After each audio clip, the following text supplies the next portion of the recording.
sakartu rabbi wa rabbi yufi. abonné leen tey aimé tey partagé vidéo yi. bi xayrihi laysa yufi.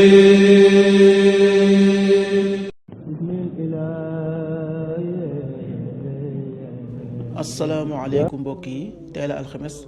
ñaar fukki fan ak juróom-ñett ci Shaabaan muy weeru baraxlu di juróom-ñetteelu weer ci atum junni ak ñeenti téeméer ak ñeent fukk ak juróom-benn ci gàddaay yonente bi sallallahu alayhi wa sallam dëppoo ñaar fukki fan ak juróom-ñaar ci février ci atum ñaari junni ak ñaar fukk ak juróom ñaar fukki fan ak juróom-ñett bokkul ci lim yu fàtti lim bu rafet la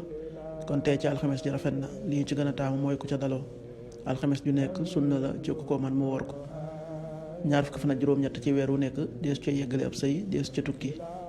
ñaanu bis bi yow yàlla ab jéggalekat nga te bëgg ak jéggale yàlla na nga ma jéggal allahumma innaka afuwun tuhibbul afwa fa'fu anni allahumma innaka afuwun tuhibbul afwa fa'fu anni. xadiisu bis bi jëleef na ci Abdullah ibnu Abbas yàlla na yàlla gërëm leen moo wax ne yonent bi sallallahu alayhi wa sallam nee na woor leen su ngeen gisee weer wori leen su ngeen gisee weer bu fekkee asamaan si dafa lëndëm ci yéen ba gisu leen weer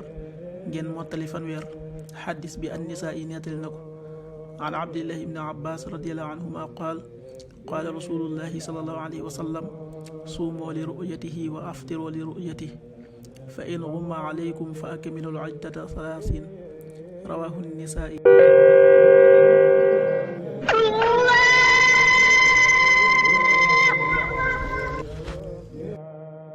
waxtu julli yi suba waxtoom dana tàbbi 6h10 juróom-benn waxtu yu tegal fukki simili tisbaar 13h46 benn waxtu yu tegal ñeent fukki simili ak juróom-benn takkusaan 16h46 ñeenti waxtu yu tegal ñeent fukki simili ak juróom-benn timis 19h16 juróom-ñaari waxtu yu tegal fukki simili ak juróom-benn gee 20h27 juróom-ñetti waxtu yu tegal ñaar fukki simili ak juróom-ñaar loolu mooy waxtu julli ci Touba ak li ko wër. bu fekkee nekkoo Touba soo ko féetee penku ñaar fukk ak juróom-ñaari kilomètre dina wàññil benn simili soo ko féetee sowwu ñaar fukk ak juróom-ñaari kilomètre dina yokkal benn simili soo ko féetee gànnaar wala Saloum téeméeri kilomètre dina yokkal benn simili jant bi dana fenk 7h25 juróom-ñaari waxtu yu tegal ñaar fukki simili ak juróom di so 19h12 juróom-ñaari waxtu yu tegal fukki simili ak ñaar yàlla nanu yàlla nangul te nangul leen amin.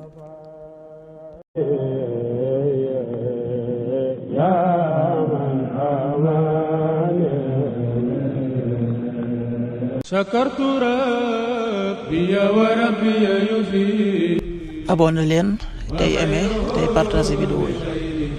bi xayrihi laysa yufi.